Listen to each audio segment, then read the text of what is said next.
Hello guys, स्वागत है आपका हमारे YouTube channel alpha commerce academy में। तो हमारी आज की वीडियो का टॉपिक है ऑल अबाउट शेयर्स। इस वीडियो में हम आपको शेयर से रिलेटेड जितने भी डाउट है सारे क्लियर करेंगे कि कितने टाइप के हमारे शेयर होते हैं, क्या क्या उनका प्रोसीजर रहता है इशू करने का, एंड किस बेसिस पे आप उनकी जनरल एंट्रीज क्रिएट करते हैं। So like this is the main important topic of corporate accounting का। ये बहुत इंपॉर्टेंट टॉपिक है। इसमें हम कुछ प्रैक्टिकल क्वेश्चन से भी रिलेटेड क्वेश्चंस अटैम्प्ट करेंगे। एंड अगर आप कोई भी बीकॉम, बीबीए, एमकॉम, एमबीए कर रहे हैं या कोई भी आप कॉम्पिटिटिव एग्ज़ाम की तैयारी कर रहे हो जिसमें अकाउंट्स है, तो उसके लिए ये टॉपिक बहुत इंपॉर्टेंट है। तो बने रहिए लास्ट तक इस वीडियो में हमारे साथ। तो इस वीडियो में हम देखो क्या क्या पढ़ने वाले हैं। मीनिंग पढ़ेंगे हम कंपनीज़ का, क्योंकि इस शेयर्स जो स्टार्टिंग है उनकी कंपनी से ही शुरू होती है, तो इसीलिए हमें कंपनी का मीनिंग पता होना ज़रूरी है। फिर हम देखेंगे फीचर्स क्या हैं कंपनी के, देन किस किस तरीके की हमारे पास काइंड्स हैं कंपनी के। फिर बारी आती है शेयर कैपिटल की कि क्या होती है शेयर कैपिटल, क्या उसके टाइप होते हैं। फिर एक मेन डिफरेंस हम पढ़ेंगे, that is share versus stock.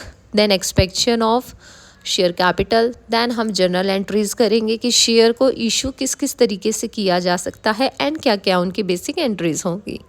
Then full and under subscription का एक कंसेप्ट आता है कि जब आप शेयर को इशू करते हैं तो वो वाला सीन हम देखेंगे।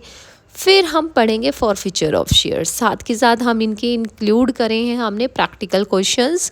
तो अगर आपको इन टॉपिक में कोई भी दिक्कत है, आप इस वीडियो के थ्रू उसको क्लियर कर सकते हैं। Now comes to the meaning of company कि कंपनी का बेसिक मीनिंग क्या है। Company is a voluntary association. ये एक वॉलंटरी एसोसिएशन है। वॉलंटरी मतलब कि आप उसको अपने मन से बना रहे हो, कोई आपके ऊपर थोप नहीं रहा है, कोई जोर ज़बरदस्ती नहीं कर रहा है। So that is a voluntary association. किसकी? Of person formed for the purpose of doing business. ये एक वॉलंटरी एसोसिएशन है उन पर्सनस की जो आपस में मिलके क्या है, बिजनेस करना चाहते हैं। Having a distinct name, unlimited liability, और जिसके सबके क्या है, अलग अलग नाम है। इन शॉर्ट हम ये कह सकते हैं कि कुछ लोग आपस में अपनी मर्जी से मिलते हैं और उनका पर्पस होता है कुछ बिजनेस करने का, तो वो कंपनी को फॉर्म करते हैं। It is a juristic person having a separate legal entity. Company को लॉ के अकॉर्डिंग एक सेपरेट लीगल एंटिटी दी गई है, distinct from the members who constituted. Means उसके मेंबर्स, जो वो पर्सन्स थे जिन्होंने मिलकर कंपनी बनाई, उनसे अलग एक आइडेंटिटी दी गई है कि एक कंपनी है, एक आर्टिफिशियल पर्सन की तरह उसको ट्रीट किया जाएगा। जैसे हमारी एक आइडेंटिटी होती है एक पर्सन की, वैसे ही कंपनी की भी एक आइडेंटिटी होगी। Capable of rights and duties of its own and endowed with the potential of perpetual succession. ठीक है, इसी तरीके से जैसे हमारी कुछ ड्यूटीज़ बनती है एंड हमारी एक लाइफ होती है, तो वैसे ही कंपनी एक आर्टिफिशियल पर्सन है तो उसकी भी कुछ ड्यूटीज़ होंगी, कुछ राइट्स होंगे एंड एक परपेचुअल सक्सेशन होगा। दैट इज़ उसकी लाइफ की, वो एक लाइफ लॉन्ग तक कंपनी जो है चलेगी। The Company Act 1956 states that company include company formed and registered under the act or an existing company, that is company formed or registered under any of the previous company law।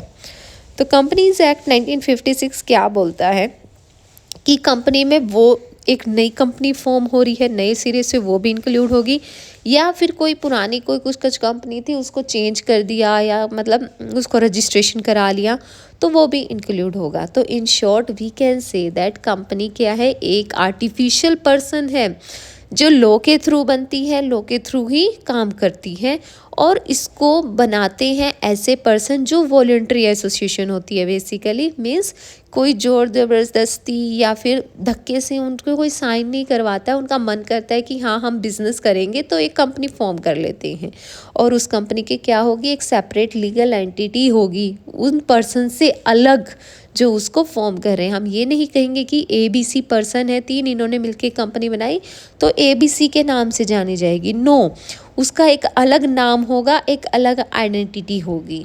So this is basically the basic meaning of company. Now comes features of company की company के actual में features या characteristics क्या है। First one is registration. A company comes to existence only after registration under the companies act. Okay, आप company का जो registration होगा वो कंपनी एक्ट्स के थ्रू ही होगा, और तभी हम बोलेंगे कि वो कंपनी है, तभी वो एग्जिस्टेंस में आएगी। But is statutory corporation is formed and commence business as notified as stated in the act and passed in legislature. लेकिन अगर कोई एक स्टैट्यूटरी कॉर्पोरेशन है, आप वो तुरंत वर्किंग स्टार्ट कर देगी अपनी जैसे ही वो लेजिस्लेचर में जाएंगे। इन case of partnership registration is not compulsory. लेकिन अगर आपकी कोई पार्टनरशिप फर्म है तो उसका रजिस्ट्रेशन कंपल्सरी नहीं है। In short we can say that अगर आप एक कंपनी फॉर्म कर रहे हो तो आपको रजिस्ट्रेशन करवाना ज़रूरी है, तभी वो एक कंपनी एग्जिस्ट होगी, अदरवाइज़ नहीं होगी।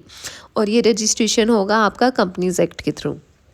Next, voluntary association. ये हमने मीनिंग में भी पढ़ा था कि वॉलेंट्री एसोसिएशन क्या होता है, जब लोग अपनी मर्जी से एक एसोसिएशन को फॉर्म करते हैं। A company is an association of many person on a voluntary basis.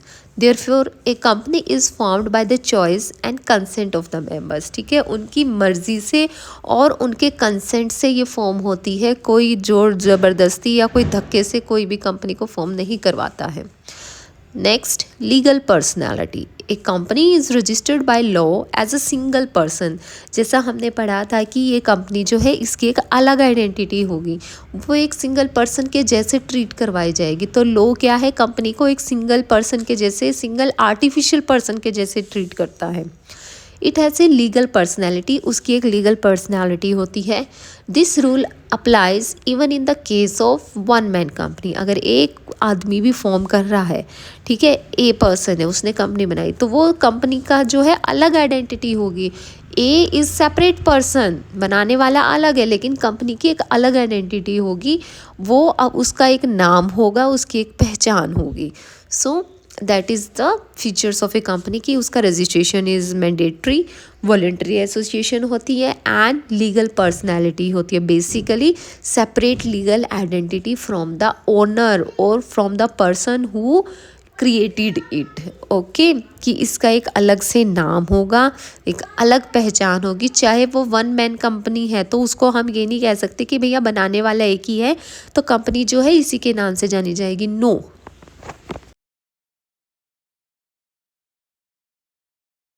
Next feature है हमारा contractual capacity.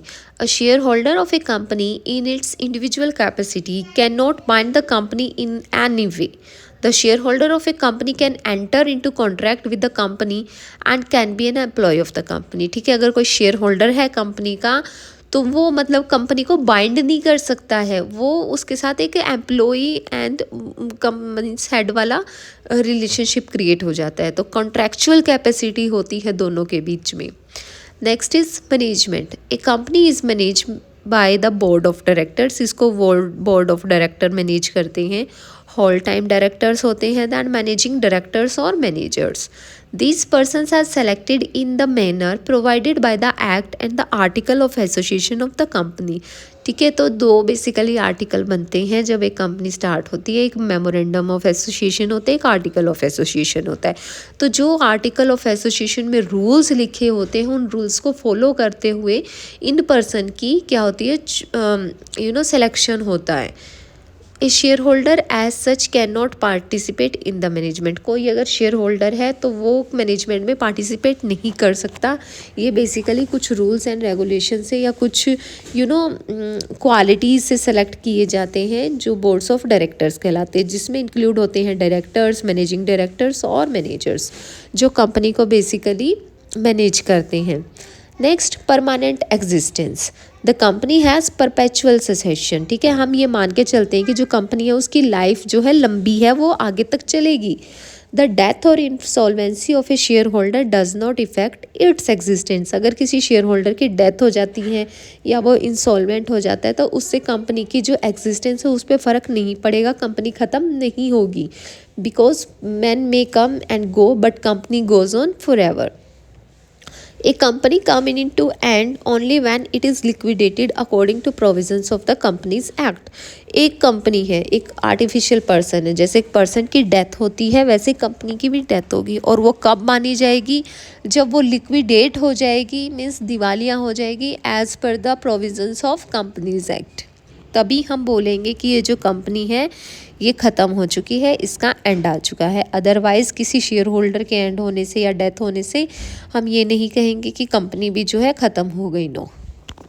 And kinds of companies, ठीक है, from the view point of formation की वो कंपनी फॉर्म किस तरीके से हुई है, तो उस बेसिस पे अगर हम कंपनीज का डिफ्रेंशिएशन करते हैं तो हमारे सामने 3 कंपनीज आती हैं। First one is chartered company, then statutory company and then registered company.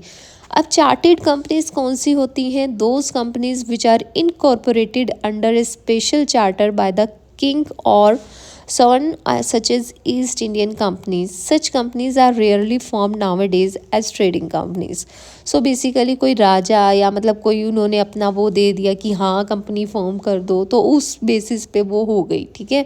But आजकल ऐसा वो किंग वाला सिस्टम नहीं रहा है, तो आजकल ये कंपनियाँ नहीं होती हैं। Next, statutory companies. These companies are formed by special act of legislature और पार्लियामेंट, ठीक है। अगर पार्लियामेंट या लेजिस्लेचर में कोई एक्ट पास हो गया या आ गई तो उस बेसिस पे स्टैट्यूटरी कंपनी जो है पास हो जाएंगी, इनको रजिस्ट्रेशन की ज़रूरत नहीं होती। For example reserve bank of India, the industrial finance corporation, Damodar valley corporation, okay. Means एक कंपनी का जो स्पेशल जो एक्ट है वो लेजिस्लेचर या प्रेसिडेंट ने पार्लियामेंट में पास हो गया है, तो वो कंपनी उसी दौरान ही क्या हो जाती है, फॉर्म हो जाती है। Then registered companies, such companies which are incorporated under the companies act 1956 और were registered under the previous company act, ठीक है। 1956 या इससे प्रीवियस जो भी हमारे कंपनीज एक्ट आए उनमें जो रजिस्टर्ड हुई company, so that is registered company. अब तो हमारा कंपनी एक्ट 2013 चल रहा है, तो कुछ चेंजमेंट हुई हैं, तो बेसिकली हमारे सामने फॉर्मेशन के व्यू पॉइंट में 3 कंपनीज आती हैं। Next is kind of companies from the point of view of liability. So there are 3 kinds of company, okay. अगर हम बात करें कि लायबिलिटी के बेसिस पे अगर कंपनीज का डिफ्रेंशिएशन होता है तो 3 तरीके की कंपनीज हमारे पास आती हैं। First one is limited company, then guarantee companies and then unlimited company. So limited companies कौन सी होती हैं? In case of such companies the liability of each member is limited to the extent of a face value of share held by him. Means जितना उसने partnership किया है, उसमें जितने उसने शेयर खरीदे हैं, तो उनकी फेस वैल्यू के अकॉर्डिंग ही उसकी लायबिलिटी लिमिटेड होगी। Suppose A take a share of ₹10, he remain liable to the extent of that amount only. As soon as that amount is paid, he is no more liable, ठीक है।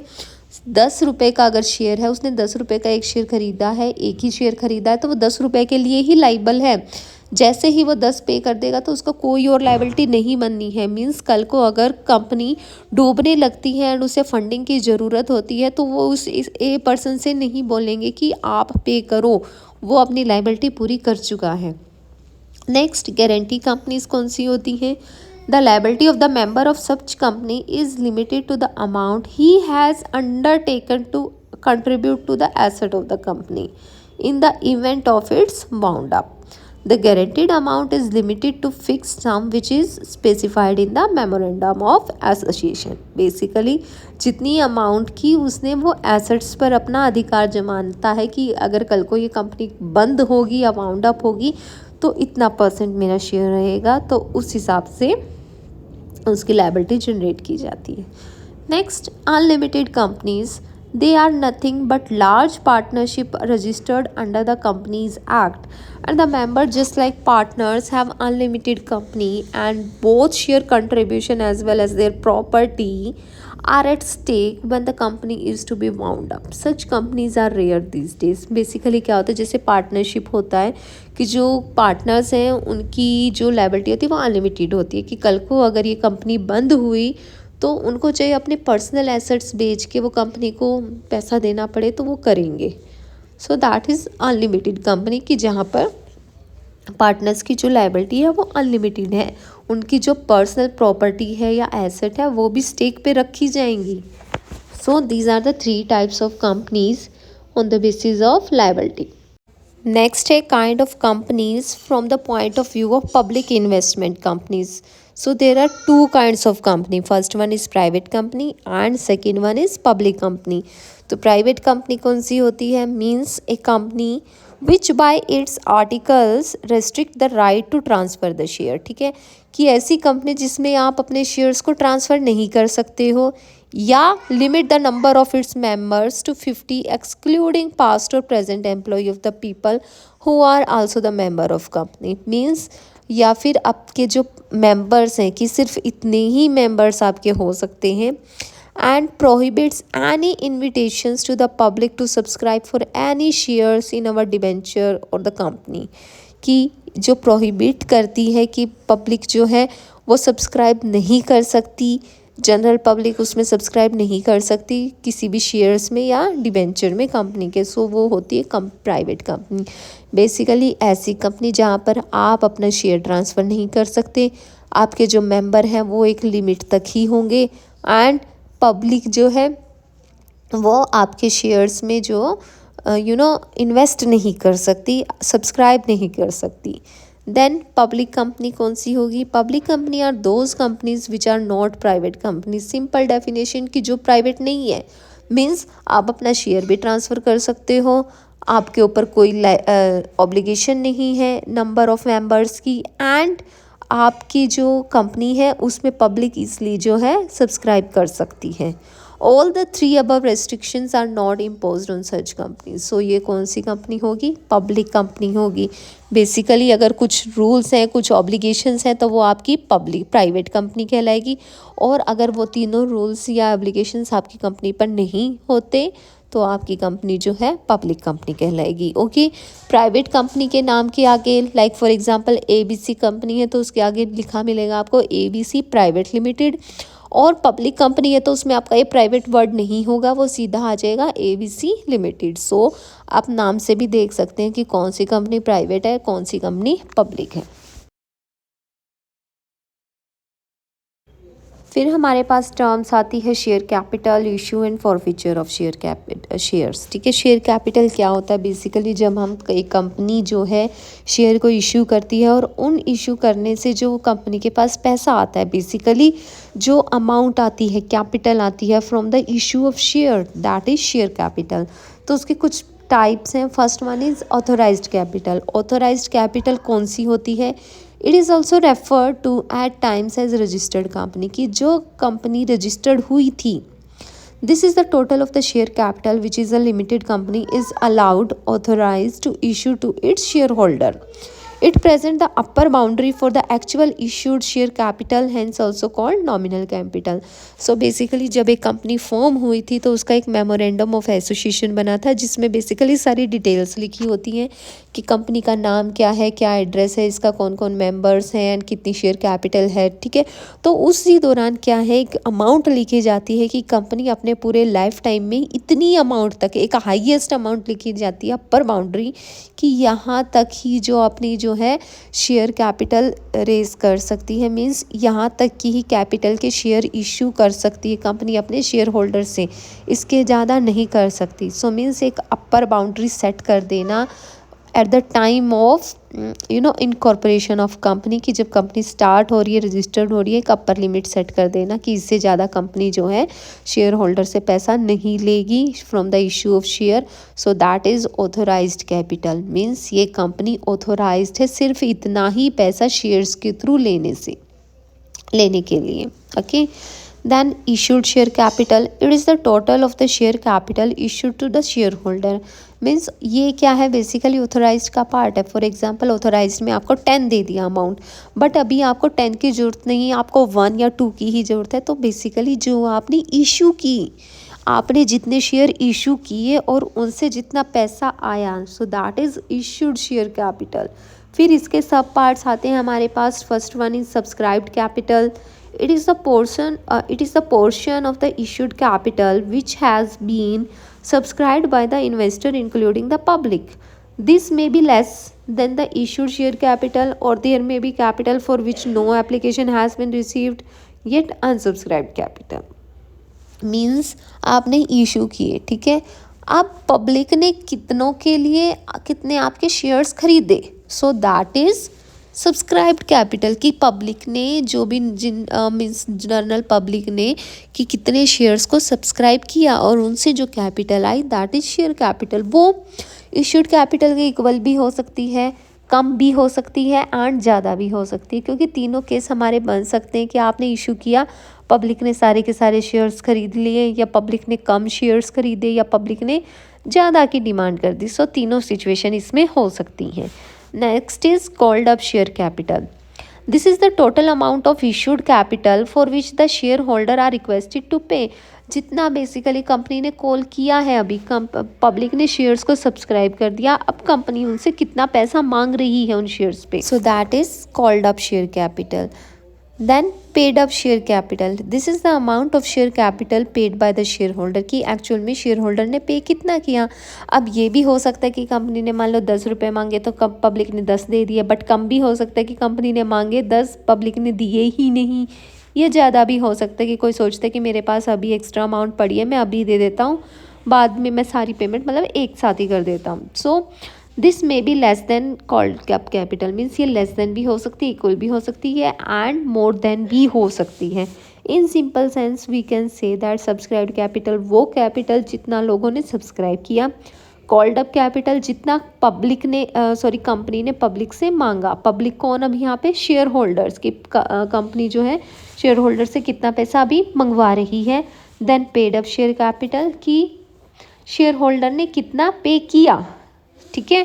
सो authorised capital कौन सी है, basically जो आपके memorandum of association में लिखे एक upper limit, एक अपर बाउंड्री की, इससे ज़्यादा आप जो है शेयर्स के थ्रू पैसा नहीं ले सकते। And issued share capital basically जितने शेयर्स को आपने इशू किया और उनसे जितना पैसा आया। Then comes difference between share and stock, कि शेयर्स और स्टॉक में बेसिकली डिफरेंस क्या है। Stock are fully paid up where shares में भी फुल्ली पेड और पार्टली पेड अप, ठीक है। स्टॉक्स जो होंगे हमेशा वो फुल्ली पेड होंगे, उनका पूरा पैसा आ चुका होगा, लेकिन शेयर्स जो है वो पार्टली पेड भी हो सकते हैं एंड फुल्ली पेड भी हो सकते हैं। Shares may be issued when a company is incorporated, but stock cannot be issued under any such circumstances. Only fully paid shares are converted into stocks. ठीक है, शेयर्स जो है आप जब कंपनी इनकॉर्पोरेट हुई है तभी भी आप इशू कर सकते हो, लेकिन स्टॉक क्या है वो तब इशू नहीं हो सकते। और एक और बात कि अगर आपके शेयर फुल्ली पेड अप हैं तो उनको ही आप जो है स्टॉक में कन्वर्ट कर सकते हो। पार्टली पेड अप शेयर जो है कभी भी स्टॉक में कन्वर्ट नहीं होगा। Next, stock is convenient method of transferring because it can be issued और transferred in fractional parts whereas shares cannot be divided below the face value of shares. Stock को आप जो है easily transfer कर सकते हो क्योंकि वो फ्रैक्शनल पार्ट्स में होते हैं, वेयर एज शेयर्स को आप इजीली ट्रांसफ़र नहीं कर सकते क्योंकि आप उनको डिवाइड नहीं कर सकते। Then stock are not numbered whereas shares are serially numbered, stocks का कोई भी नंबर नहीं होता है, शेयर्स नंबर्स में होते हैं। Shares are of equal nominal amount value but stocks में be divided into unequal amount. Shares हमेशा इक्वल अमाउंट में होंगे, ठीक है, लेकिन स्टॉक्स जो है अनइक्वल अमाउंट में भी हो सकती हैं। Shares are always registered and not transferable by mere delivery, but stock may be registered or unregistered, and unregistered stocks can be transferred by mere delivery. तो स्टॉक को तो हम थ्रू द डिलीवरी के लिए ही ट्रांसफ़र कर सकते हैं, लेकिन शेयर्स को मतलब डिलीवरी ज़रूरी नहीं, मतलब ट्रांसफ़र नहीं होंगे, वो सिर्फ डिलीवरी बेसिस पे। So these are the basic difference between share and stock.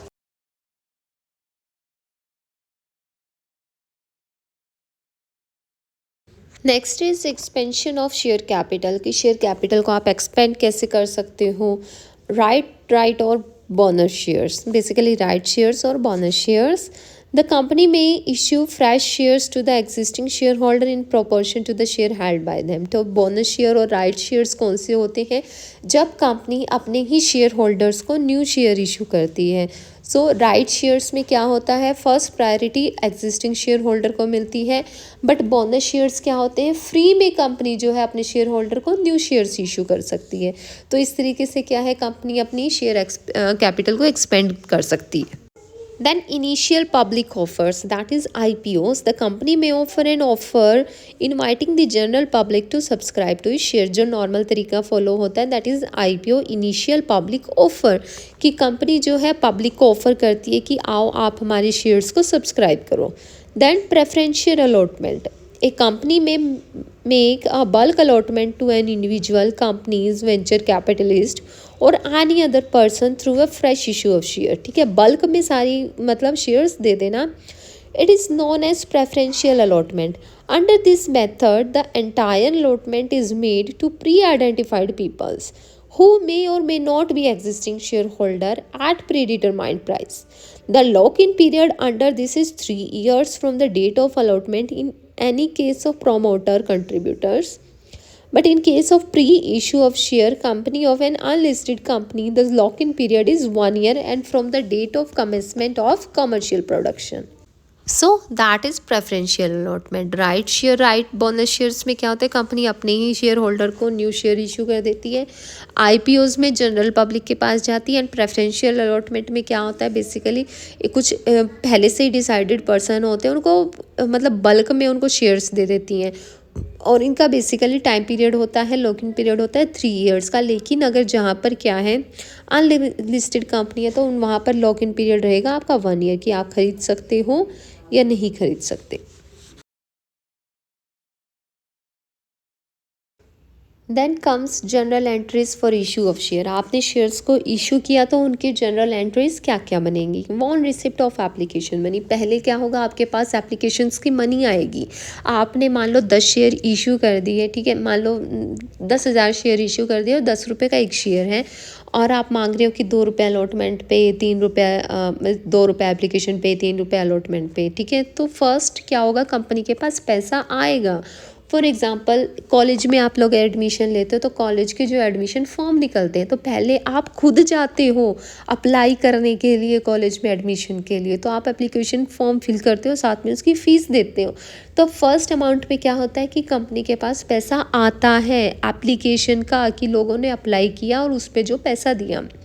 सो क्या होगा, बैंक अकाउंट डेबिट हो जाएगा क्योंकि बैंक में पैसा आ रहा है. अब किस चीज़ का पैसा आ रहा है, शेयर एप्लीकेशन का, to share application account. Simple entry, bank application account debit to share application account. Okay, कि पैसा कंपनी के पास आया और किस चीज़ का आया, एप्लीकेशन का आया. देन हम शेयर्स को अलॉट करते हैं. So first of all application money on allotted share is transfer to the share capital amount.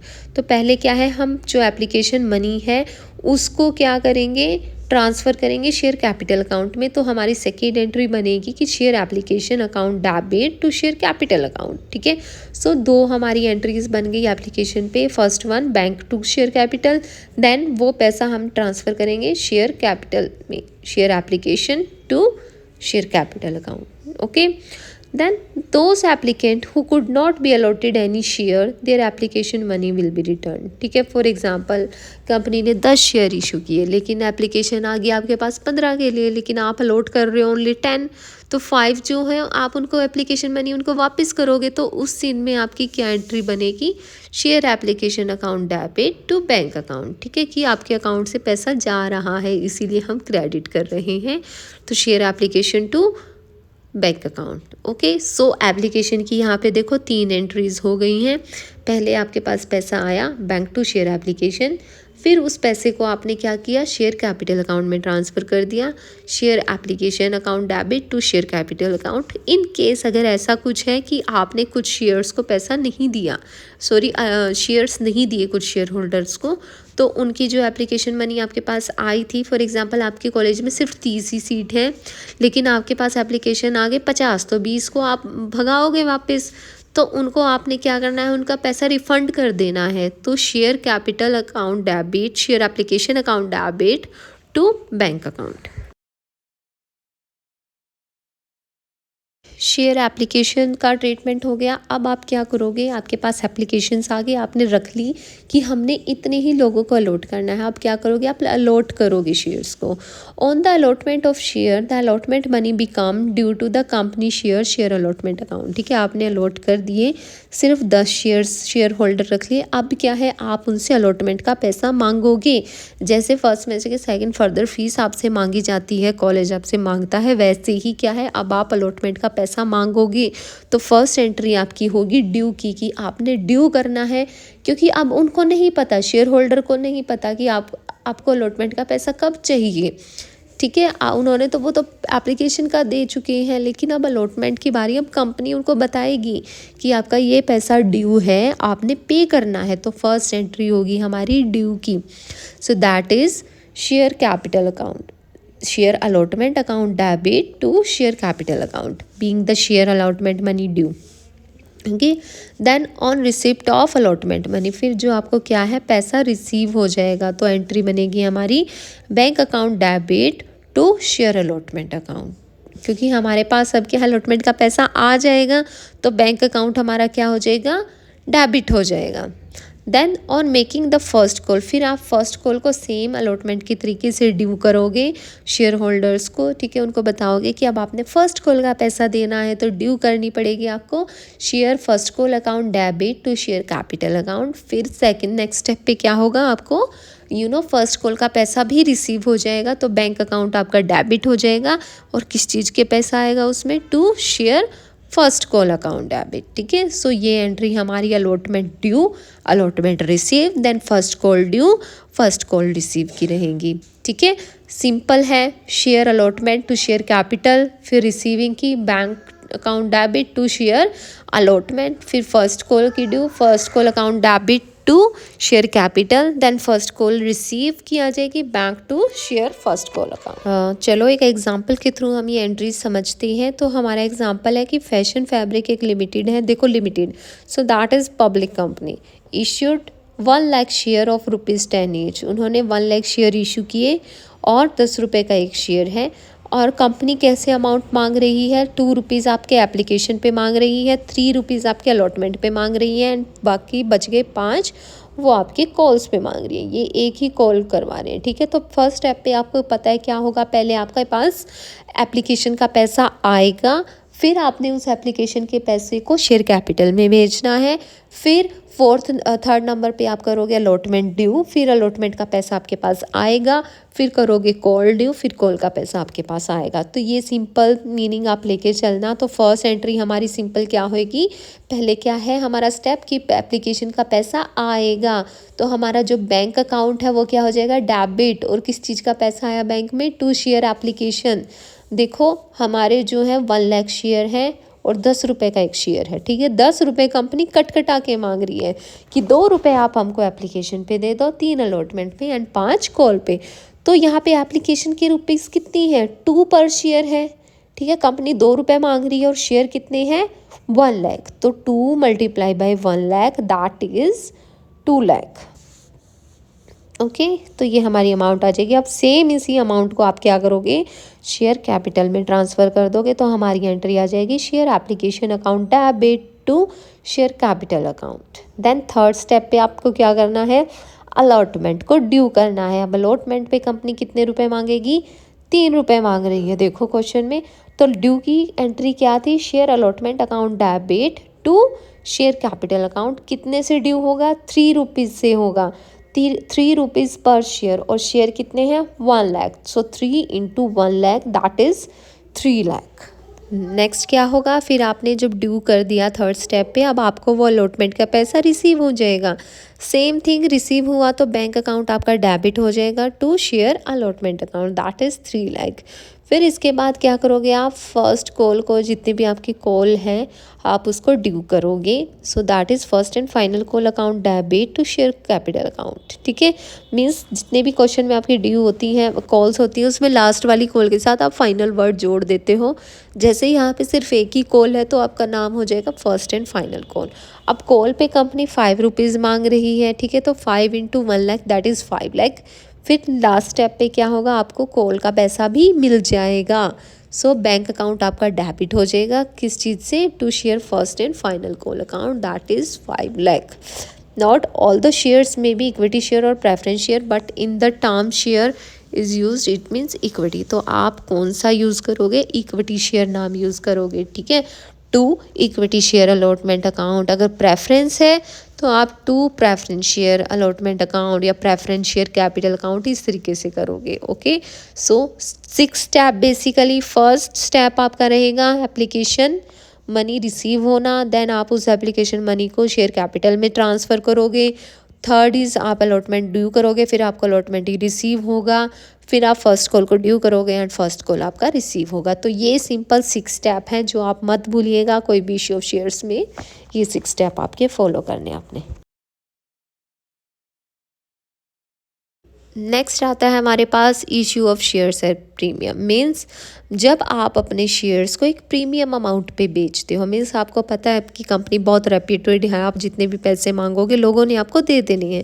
तो कंपनी कई बार क्या करती है, मान लो कि आपके शेयर की फेस वैल्यू है 10 रुपीज़, लेकिन आप पब्लिक से मांगते हो 12 रुपये कि हमको तो 12 रुपये पर शेयर दो, 2 रुपये हम एक्स्ट्रा लेंगे, हमारी गुडविल इतनी अच्छी है या हमारा शेयर्स मतलब हम बहुत अच्छी कंपनीज हैं. So, if a company issue its shares at a price more than its face value, the share are said to have been issued at premium. ठीक है, जब भी एक कंपनी अपने शेयर की फेस वैल्यू से ज़्यादा पे इशू करेगी तो उसको बोलते हैं share issue at premium. The difference between the issue price and the face value और nominal value is called premium. ठीक है, बेसिकली जो डिफरेंस है कि आपका फेस वैल्यू है 10 रुपीज़ लेकिन आपने इशू कर दिया 12 पे, तो जो डिफरेंस आया 2 का वो आपका क्या है, प्रीमियम है. The money received as premium is transfer to security premium account. तो जो भी money as a premium receive होगी, जो एक्स्ट्रा 2 रुपये रिसीव हुए हैं, तो आप उसको कहाँ भेजोगे, सिक्योरिटी प्रीमियम अकाउंट में भेजोगे. The Companies Act has laid down certain restrictions on the utilization of the account of premium. तो कंपनी अकाउंट ने क्या है, कुछ रूल्स एंड रेगुलेशन या कुछ रेस्ट्रिक्शंस लगाई हैं कि जो ये सिक्योरिटी प्रीमियम का पैसा है आप उसको यूटिलाइज़ किस तरीके से करोगे. ऐसा नहीं है कि जो भी आपका मन किया आपने यूज़ कर लिया, no. So according to section 78 of this act, the amount of premium can be utilized for. तो ये डील करता है आपका सेक्शन 78 कि जो ये प्रीमियम का पैसा है आपने ये किसके लिए यूज़ करना है. First one is issuing fully paid bonus share. आप बोनस शेयर्स को इशू करने के लिए इसको यूज़ करोगे. बोनस शेयर्स क्या होते हैं, जो कंपनी अपने एम्प्लॉयज़ को फ्री में इशू करती है. Then writing of preliminary expenses, discount on issue of shares, underwriting commission और expenses on issue. So basically जो issue of shares, शेयर से रिलेटेड जो भी आप उसके काम धाम में इसको पैसे को यूज़ करोगे, फर्दर इन्वेस्टमेंट वगैरह के लिए आप नहीं यूज़ करोगे. Paying premium on redemption of preference shares or debentures. Fourth one is for purchase of its own shares. ठीक है, so in short we can say that आप शेयर्स के ही काम धाम के लिए इसको यूज़ करोगे. कोई इन्वेस्टमेंट हो गई या काइंड ऑफ कोई आपने और कुछ है तो उनके लिए आप यूज़ नहीं करोगे. तो ये कुछ बातें हैं, ये कुछ रेस्ट्रिक्शंस है कि जो सिक्योरिटी प्रीमियम का पैसा है आप वहीं पे यूज़ करोगे. किन किन में, या तो आप जब fully paid bonus share issue करते हो उसमें, या कोई भी आप प्रीलिमिनरी एक्सपेंसेस हैं उसको राइट ऑफ करते हो, कोई डिस्काउंट है इशू ऑफ शेयर्स पे उसमें, या कोई अंडर राइटिंग कमीशन है या एक्सपेंसेस आ रहे हैं आपके इशू के टाइम. ठीक है, या फिर आप प्रीमियम ऑन रिडम्पशन, आपने जब रिडीम किया प्रेफरेंस शेयर होल्डर्स को या फिर डिवेंचर्स को आप प्रीमियम पे कर रहे हो, एक्स्ट्रा पैसा उनको दे रहे हो, तो वहाँ पे इनका यूज़ होगा. सो इन कंडीशंस के अलावा आप जो है अपनी मर्जी से सिक्योरिटी प्रीमियम का पैसा यूज़ नहीं कर सकते हो.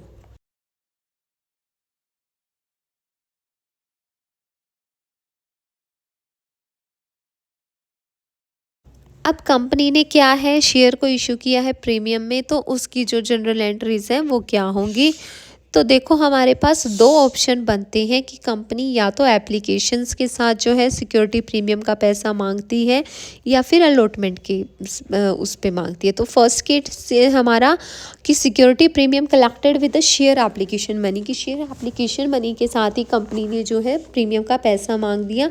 तो उस केस में हमारी एंट्री बनेंगे share application account debit to security premium account. Okay, then the amount of security premium received on application of the allotted share is transfer to the security premium account. फिर आप उसको security premium account में transfer कर देते हो।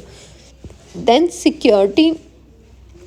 Premium amount जो है आप अलॉटमेंट या कॉल्स के टाइम पे मांगते हो तो उसमें हमारी एंट्री रहेगी simple share allotment account debit, या फिर आप सीधा ही लिख दो कि शेयर कैपिटल या शेयर कॉल अकाउंट डेबिट, अगर कॉल पे आपने मांगा है, to security premium account. Okay, the company simple share allotment to security premium, लेकिन अगर कॉल पे है तो share call account debit to security premium account. Next is issue of share at discount, कि आप अपने फेस वैल्यू से कम amount में अगर शेयर इशू करते हो तो वो डिस्काउंट कहलाएगा। जनरली क्या है, एज़ पर द रूल कोई भी कंपनी जो है वो डिस्काउंट पे शेयर इशू नहीं कर सकती है, बट एक कंसेप्ट है तो हम इसको पढ़ लेते हैं। When the issue price of the share is less than the face value, share are said to have been issued at discount. For example, if a company issue its share of ₹100 each at ₹90, means 100 का share था, company ने issue कर दिया 90 पे, तो ये क्या हुआ कि डिस्काउंट पे इशू हुआ है 10 रुपये के। The amount of discount is ₹10, that is 100 minus 90। Discount on share is a loss to the company, तो ऑब्वियसली है ये लॉस है कंपनी के लिए। तो सेक्शन 79 क्या बोलता था कंपनीज एक्ट 1956 का, it has laid down certain conditions subject to which a company can issue its share at discount. These conditions are as follow. At least 1 year must have elapsed from the date of commencement of the business, की 1 साल के बाद ही आप issue कर सकते थे। Such shares are of the same class had been already issued, तो means ऐसे शेयर आपने पहले भी इशू किए हों। It's general meeting and approval of the court is obtain, कि आप जनरल मीटिंग में उनको पास करो या फिर कोर्ट के थ्रू आप इनसे अप्रूवल लो, तभी आप जो है इशू कर सकते हो डिस्काउंट पे। Discount should not be less than 10% of the face value of the share, and if the company want to give discount more than 10% it will have to obtain the sanction of the central government. So ये कुछ rules थे, but अब क्या है, इसको completely ख़त्म कर दिया गया है कि आप डिस्काउंट पे इशू कर ही नहीं सकते। तो एक कंसेप्ट है, आपको जो समझना है कि एक्चुअल में डिस्काउंट पे क्या होता है, कि जब कंपनी कम पैसे पे मीन्स फेस वैल्यू से कम पे अगर इशू करती है तो वो डिस्काउंट कहलाता है, और ये बेसिकली क्या होता है, एक लॉस होता है कंपनी के लिए। फिर अगर कंपनी ने कोई डिस्काउंट पे शेयर इशू किया है एंड उसका अकाउंटिंग ट्रीटमेंट करना है तो वो कैसे रहेगा, the amount of discount is generally adjusted towards share allotment money and the following journal entries are made. Share allotment account debit, discount on issue of share account debit to share capital account, क्योंकि discount क्या है, ये basically हमारे लिए loss है, तो loss है इसीलिए हमें पता है कि डेबिट ऑल लॉसेस, ठीक है, and expenses and credit all incomes and gain, ये हमारा बेसिकली अकाउंटिंग रूल्स हैं। तो अगर लॉस है तो आप इसको डेबिट साइड शो करते हो। So share allotment account debit, discount on share issue of share account debit to share capital account. Then हमारे पास टर्म आती है full subscription, under subscription and over subscription. A company decide to issue number of share to raise capital, ठीक है, company decide करती है कि हम शेयर इशू करें ताकि हमारी कैपिटल जो है रेज हो सके। It invite public to buy these shares, now they meet 3 situation, ठीक है, कंपनी ने मान लो 10,000 शेयर इशू किए, तो ये सिचुएशन भी आ सकती कि पब्लिक जो है सारे के सारे शेयर खरीद ले। Okay, so that is full subscription. अब ये कंडीशन भी आ सकती है कि कंपनी मतलब पब्लिक जो है कम शेयर खरीदे, जितने आपने इशू किए उनका नहीं है मन खरीदने का। ओके, और एक ये सिचुएशन भी आ सकती है कि आपकी कंपनी ही इतनी अच्छी है, इतनी अच्छी वेल साउंडेड है, गुडविल है, कि जो पब्लिक है वो ज़्यादा शेयर चाहती है आपसे। तो आपने 10,000 किए थे फॉर एग्जांपल, तो लोगों ने सब्सक्रिप्शन कर दिया या एप्लीकेशन डाल दी 20,000 शेयर्स के लिए। सो दैट इज़ ओवर सब्सक्रिप्शन। तो अभी हम इनको डिटेल्स में पढ़ते हैं। First one is fully subscription, कि जितने आपने इशू किए उतने के उतने पब्लिक ने खरीद लिए। Company may receive application equal to the number of share company has offered to public, it is called the full subscription. In case of full subscription the general entries will be made as follow. तो सबसे पहले same आपकी receive होगी application, so that is bank account debit to share application account. फिर आप उनको allot करोगे, share allotment to share capital, simple वही एंट्री जो हमने नॉर्मल एंट्री 6 करी थी वो चलेंगी कि जितना आपने इशू किया उतना लोगों ने खरीद लिया, तो फुल्ली सब्सक्रिप्शन। तो दूसरा केस क्या बनता है हमारा कि वो इक्वल नहीं आते, कि जितने आपने इशू किए बेसिकली या तो उससे ज़्यादा आए या कम आए। अगर ज़्यादा आते हैं तो वो ओवर सब्सक्रिप्शन कहलाएगा, अगर कम आते हैं तो अंडर सब्सक्रिप्शन कहलाएगा। तो चलिए पढ़ते हैं under subscription. The issue is said to have been under subscribed when the company receive application for less number of share than offer to the public for subscription, कि जितना कंपनी ने offer किया था पब्लिक को subscription के लिए उससे कम लोगों ने क्या है एप्लीकेशन की। In this case, company is not to face any problem regarding allotment since every applicants will be allotted all the share applied for। इसमें क्या है कंपनी को कोई दिक्कत नहीं आएगी अलॉटमेंट में कि ठीक है जितने मतलब कम है हमारे पास ऑब्वियसली तो सबको अलॉटमेंट मिल ही जाएगा शेयर्स का। But the company may proceed with allotment provided the subscription of share is at least equal to the minimum required number of share terms as minimum subscription। तो यहाँ पर कंपनी वही amount आगे लेके चलेगी basically जितना लोगों ने सब्सक्राइब किया। फॉर एग्जांपल 10 शेयर इशू किए थे लेकिन पब्लिक ने 9 शेयर्स के लिए अप्लाई किया तो सबको 9 शेयर मिल जाएंगे और कंपनी 9 के अकॉर्डिंग ही आगे उनकी ट्रीटमेंट करके चलेगी। नेक्स्ट आती है ओवर सब्सक्रिप्शन। यहाँ पे जो है कंपनी को थोड़ी सी दिक्कत फेस करनी पड़ती है अलॉटमेंट के लिए।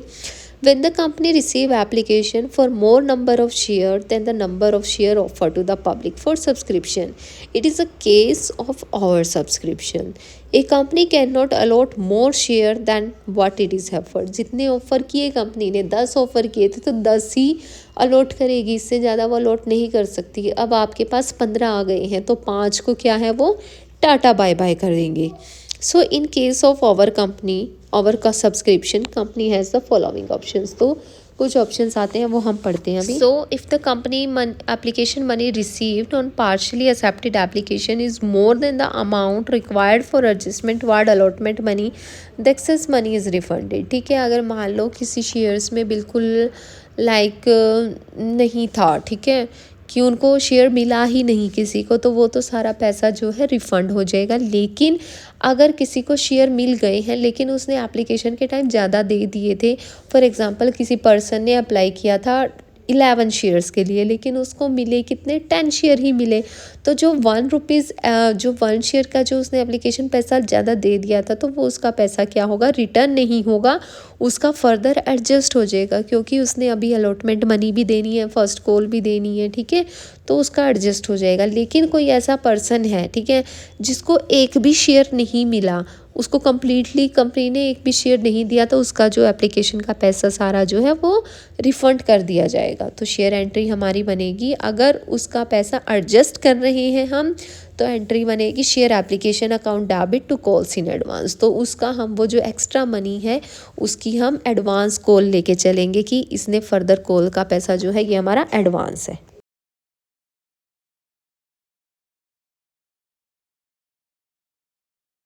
फिर हमारे पास टर्म आती है फॉरफीचर ऑफ शेयर्स। फॉरफीचर का बेसिक मीनिंग है जब्त कर लेना। बेसिकली जिन शेयर्स का पैसा नहीं आता है, कंपनी को लगता है हमारे ये शेयर डूब गए हैं, तो कंपनी उन शेयर्स को क्या करेगी फॉरफिट कर लेगी।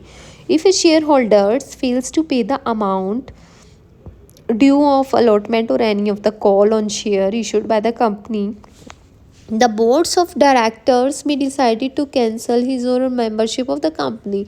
ठीक है, अगर कोई पैसा उनका ड्यू रह जाता है वो पे नहीं करते, चाहे वो अलॉटमेंट का हो या कॉल्स का हो, तो बोर्ड्स ऑफ डायरेक्टर क्या डिसाइड करते हैं कि अब हम इसके साथ अपनी जो है डीलिंग है या मेंबरशिप पर वो ख़त्म कर रहे हैं और उसके शेयर्स को क्या कर देंगे कैंसिल कर देंगे। With the cancellation, the defaulting shareholder also loses the amount paid by him or her such wish। तो जैसे ही कैंसलेशन होगा तो जो अमाउंट वो ऑलरेडी पे कर चुका है लाइक एप्लीकेशन मनी या कोई भी और भी अमाउंट है, तो वो अगर वो पे कर चुका है तो वो लूज़ कर देता है, उसको उस चीज़ का घाटा हो जाता है, मीन्स कंपनी वो जो है उसको रिफ़ंड नहीं करती है।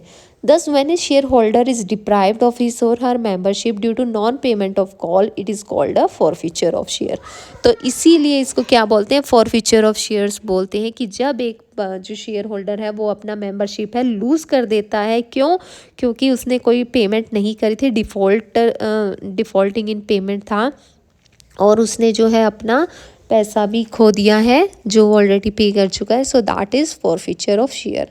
तो इसमें हमारी क्या एंट्रीज रहेंगी फॉरफीचर ऑफ शेयर? अगर आप इशूड करते हो, अगर मतलब उन शेयर को आपने फॉरफिट किया है जो आपके पार पे इशू हुए थे, means equal to face value कि 10 रुपये का शेयर था और 10 रुपये पे ही आपने इशू किया है। So when share issued at par are forfeited the accounting treatment will be as follow. तो आप क्या करोगे, debit share capital account with amount called up, कि जितना पैसा मीन्स कंपनी मंगवाया था, वेदर रिसीव्ड और not, per share up to the time of forfeiture. तो सारा अमाउंट आप डेबिट करेंगे and credit share forfeited account with the amount received up the time की, और क्रेडिट करेंगे हम शेयर फॉरफिटेड अकाउंट से कि जितना पैसा हम उन शेयर्स पे रिसीव कर चुके हैं, and credit unpaid calls with the amount due on forfeited share. So basically 3 हो जाएंगी आपकी। डेबिट आप करोगे वो पूरी अमाउंट की, जितने का आपका शेयर है, मान लो 10 रुपये का है तो फुल अमाउंट से आपका डेबिट होगा शेयर कैपिटल अकाउंट। फिर क्रेडिट करोगे शेयर फॉरफिटेड अकाउंट के नाम से कि जितना पैसा उन शेयर्स पे आपको आ चुका है, एंड क्रेडिट करोगे अनपेड कॉल्स के नाम से कि जितना पैसा नहीं आया है। सो ये 3 आपकी एंट्री रहेंगी फॉर फ्यूचर्स के केस में, अगर आपका शेयर जो है पार पे इशू हुआ था तो। अब एक इलिस्ट्रेशन आता है, एग्जांपल आता है हमारे सामने, लाइक इंडिया इंफ्रास्ट्रक्चर लिमिटेड, उसने इशू किए हैं share of ₹10 each eight a discount of ₹2 पर शेयर्स। महिमा है जिसके पास 100 शेयर है, उसने फाइनल कॉल का पैसा नहीं दिया, एंड कॉल पर शेयर ऑफ ₹5, कॉल पर ₹5 थे। लेटर ऑन द कंपनी री issued 100 share of these forfeited share eight ₹15 पर शेयर्स। ठीक है, फिर आपने जनरल एंट्रीज बनानी है। तो सिंपल क्वेश्चन क्या है, कंपनी ने शेयर को इशू किया डिस्काउंट पे 2 पर शेयर पे, और शेयर था ₹20 का।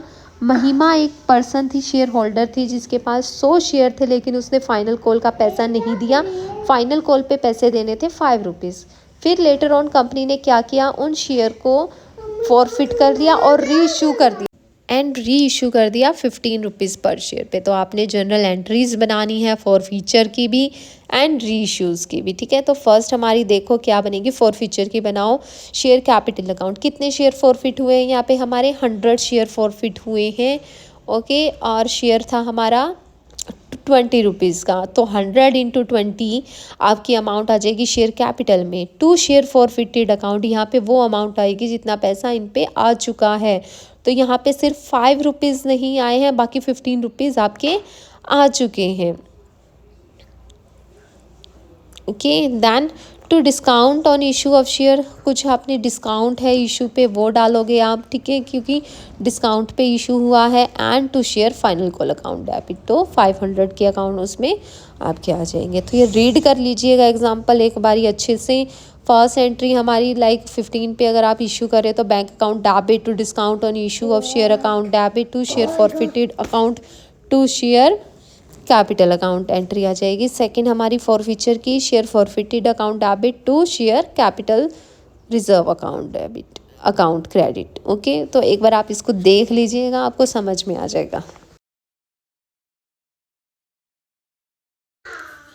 नेक्स्ट आता है हमारे पास issue of share for consideration other than cash. ये क्या सिचुएशन है, देखो कंसिडरेशन क्या होता है, जब हम कोई भी चीज़ परचेज करते हैं तो उसके रिटर्न में हम जो चीज़ देते हैं, फॉर एग्जांपल आप शॉप पे गए, आपने एक पेन खरीदा एंड पेन के बदले में आपने शॉपकीपर को 10 रुपये दिए। सो दैट इज़ कंसिडरेशन, कि किसी चीज़ के बदले में आप कुछ दे रहे हो। तो यहाँ पर क्या है, कई बार कंपनी क्या करती है, कुछ चीज़ खरीदती है और उसके बदले में क्या उनको शेयर ऑफर कर देती है। मीन्स इशू हो रहे हैं share in consideration other than cash, कि जहाँ पे आपने पैसा देना था वहाँ पर आप जो है शेयर दे रहे हो एज ए कंसिडरेशन।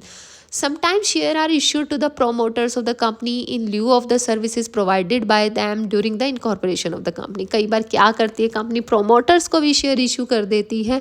प्रोमोटर्स कौन होते हैं, बेसिकली जो कंपनी को फॉर्म करते हैं, जो बनाते हैं। तो जो उन्होंने खर्चा खुर्चा उठाया तो उस खर्चे को ओवरकम करने के लिए बैलेंस आउट करने के लिए कंपनी उनको शेयर इशू कर देती है। So the issue price of the share is normally debited to goodwill account. तो ये बेसिकली ये जो शेयर इशू वाला पैसा होता है ये गुडविल अकाउंट में चला जाता है उनके। So goodwill account debit to share capital account, ये हमारी मतलब एंट्री बन जाती है कि अगर हम प्रमोटर्स को देते हैं। फिर इन केस ऑफ अगर कंपनी कोई परचेज़ करती है कोई एसेट, बिल्डिंग या मशीनरी, ठीक है, तो उस अकाउंट में क्या है, उस केस में क्या है, कंपनी उन पर्सन को जिससे भी खरीदती है, जो वेंडर कहलाएगा, उसको शेयर इशू कर देती है कि एसेट, बिल्डिंग वगैरह खरीदने के बदले में आप हमारे शेयर ले लो। तो उसमें हमारी बेसिकली एंट्रीज बनेंगी asset account debit to vendor, या जो भी हमारा पर्सन है जिससे हमने एसेट खरीदी है तो एसेट अकाउंट क्रेडिट हो जाएगा। फिर vendor account debit to share capital, फिर आप उसका पैसा जो है शेयर कैपिटल में भेज दोगे। तो ये हमारे पास सिचुएशन आती है कि जहाँ पर शेयर को इशू किया जा रहा है अदर देन कैश पेमेंट, ठीक है, कैश पेमेंट करनी थी, वहाँ पर आप शेयर इशू कर रहे हो उस पर्सन को कि या तो आपने उससे कोई सर्विसेज ली है या कोई एसेट परचेज करी है।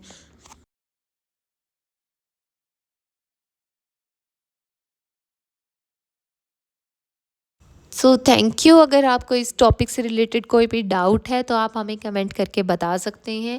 Have a nice day and happy learning. So आप ये डेफिनेशंस जो बेसिकली हैं कब पेपर में आ जाती हैं तो आप इनको अच्छे से याद कर लीजिएगा।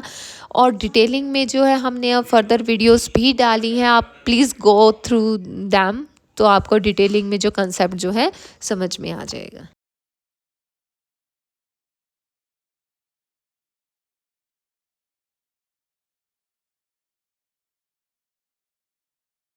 एंड प्लीज़ हमारा channel like, share and subscribe करना मत भूलिएगा। सेम नेम से हमारा इंस्टाग्राम चैनल है। अगर आपको डिटेलिंग नोट्स चाहिए हो किसी भी टॉपिक से रिलेटेड तो आप हमें वहाँ पे डीएम कर दे सकते हैं एंड आपको जो है नोट्स अवेलेबल हो जाएंगे।